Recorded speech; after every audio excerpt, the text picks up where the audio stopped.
اس بار ہم آپ کی خدمت میں تاریخ مکہ مکرمہ پیش کر رہے ہیں۔ حرمت والا شہر مکہ اللہ رب العزت اور رسول اللہ صلی اللہ علیہ وسلم کو سب شہروں سے زیادہ محبوب ہے، مسلمانوں کا قبلہ ہے، ان کی دلی محبت کا مرکز ہے، حج کا مرکز بھی ہے، مسلمانوں کی باہمی ملاقات اور تعلقات کی منزل ہے۔ روز ازل ہی سے اللہ تعالیٰ نے اس کی تعظیم کے پیش نظر اسے حرم قرار دیا، یعنی حرمت والا گھر۔ پھر اس میں کعبہ ہے۔ کعبہ روئے زمین پر اللہ تعالیٰ کی عبادت کے لیے بنایا جانے والا سب سے پہلا گھر ہے۔ اس قدیم ترین گھر ہی کی وجہ سے اس علاقے کو حرم کا درجہ ملا۔ صرف اسی کو نہیں، اس کی ہر چیز کو امن و امان حاصل ہے، یہاں تک کہ درختوں کے پتوں اور دوسری خضرو نباتات کو بھی کاٹا نہیں جا سکتا۔ یہاں کے پرندوں اور جانوروں کو ڈرا کر بھگایا نہیں جا سکتا۔ اس جگہ کا ثواب دوسرے مقامات سے کئی گنا افضل ہے۔ یہاں کی ایک نماز 1,00,000 نمازوں کے برابر ہے۔ شہر مکہ کو یہ عظمت، حرمت اور امان سب کچھ کعبے کی برکت سے عطا ہوا ہے۔ اب ہم حجر اسود کے بارے میں بیان کرتے ہیں۔ بہت سی احادیث سے حجر اسود کی فضیلت ثابت ہوتی ہے، نیز اس بات کی بھی رغبت دلائی گئی ہے کہ دوران طواف اسے بوسہ دیا جائے یا ہاتھ لگایا جائے۔ حجر اسود کی فضیلت کے لیے یہ بات کافی ہے کہ نبی اکرم صلی اللہ علیہ وسلم کا دست مبارک اور مبارک ہونٹ اس پر لگے ہیں۔ بخاری اور مسلم میں مذکور ہے کہ سیدنا عمر بن خطاب رضی اللہ عنہ نے حجر اسود کو بوسہ دیا اور فرمایا، مجھے یقین ہے کہ تو ایک پتھر ہے جو نقصان دے سکتا ہے نہ نفع، اور اگر میں نے رسول اللہ صلی اللہ علیہ وسلم کو تجھے بوسہ دیتے نہ دیکھا ہوتا تو کبھی تجھے بوسہ نہ دیتا۔ جامع ترمذی میں ابن عباس رضی اللہ عنہما سے روایت ہے کہ رسول اللہ صلی اللہ علیہ وسلم نے فرمایا، حجر اسود جنت سے جب نازل ہوا تھا تو دودھ سے زیادہ سفید تھا، لیکن بنی آدم کی خطاؤں نے اسے سیاہ کر دیا۔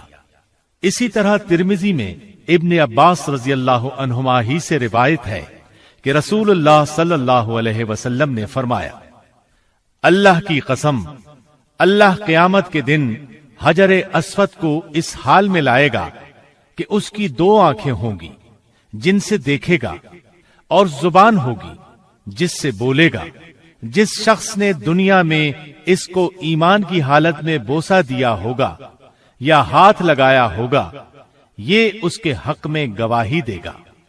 مسند احمد اور صحیح ابن خزیمہ کی حدیث ہے، سیدنا عبداللہ بن عمرو بن عاص رضی اللہ عنہما نے اپنے کانوں پر ہاتھ رکھ کر 3 بار فرمایا، میں اللہ کی قسم کھاتا ہوں، میں نے رسول اللہ صلی اللہ علیہ وسلم کو فرماتے سنا ہے۔ حجر اسود اور مقام ابراہیم جنت کے 2 چمکدار پتھر تھے، لیکن اللہ تعالیٰ نے ان کا نور ختم کر دیا۔ اگر اللہ تعالیٰ ان کا نور ختم نہ فرماتا تو یہ زمین اور آسمان کے درمیان یا مشرق و مغرب کے درمیان پوری دنیا کو روشن کر دیتے۔ سیدنا ابراہیم علیہ السلام نے کعبہ بنایا، مگر ایک پتھر کی جگہ باقی تھی۔ اسماعیل علیہ السلام کوئی پتھر تلاش کرنے لگے تو ابراہیم علیہ السلام نے فرمایا، جیسا پتھر میں تجھے بتاتا ہوں اس قسم کا پتھر لانا۔ چنانچہ اسماعیل علیہ السلام پتھر تلاش کرنے چلے گئے۔ جب لے کر آئے تو دیکھا کہ ابراہیم علیہ السلام نے اس جگہ ایک پتھر نصب کر دیا ہے۔ پوچھا، ابا جان یہ پتھر کون لایا؟ فرمایا، یہ پتھر وہ شخص لایا جو تیری تعمیر کا محتاج نہیں، اس کو جبریل علیہ السلام آسمان سے لائے ہیں۔ سیدنا عبداللہ بن عمر رضی اللہ عنہما نے حجر اسود کو چھوا، پھر اپنے ہاتھ کو بوسہ دیا اور فرمایا، جب سے میں نے رسول اللہ صلی اللہ علیہ وسلم کو اسے بوسہ دیتے ہوئے دیکھا ہے، اس وقت سے میں نے اسے بوسہ دینا نہیں چھوڑا۔ اب ہم آپ کو